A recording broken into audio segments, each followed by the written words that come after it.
სარწყავი სეზონი დაიწყო. სიმბოლურად ლაკბეს რეაბილიტირებული წყალსაცავის წყალგამშვები ურდული გაიხსნა. ღონისძიებაში მონაწილეობდნენ გარემოს დაცვისა და სოფლის მეურნეობის სამინისტროს, საქართველოს მელიორაციისა და ადგილობრივი ხელისუფლების წარმომადგენლები.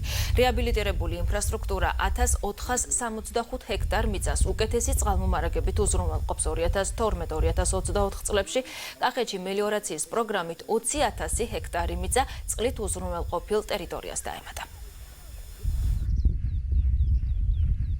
მელიორაციას და მიწის მართვის გაუმჯობესებას, ირიგაციას, დრენაჟს გადამწყვეტი მნიშვნელობა ენიჭება სოფლის მეურნეობის განვითარებაში და სამინისტრო გააგრძელებს სამმართველოებით აქტიურ მუშაობას. მნიშვნელოვანი ობიექტი შეემატა ჩვენ სოფლის მეურნეობას და მიაწვდის წყალს ფერმერებს. რეაბილიტირებულია მისი ტექნიკური ნაწილი, ეს იქნება ჰიდროტექნიკური ნაგებობები თუ წყალსაცავიდან გამონაწილებელი ქსელამდე მივყვანი მილსადენი.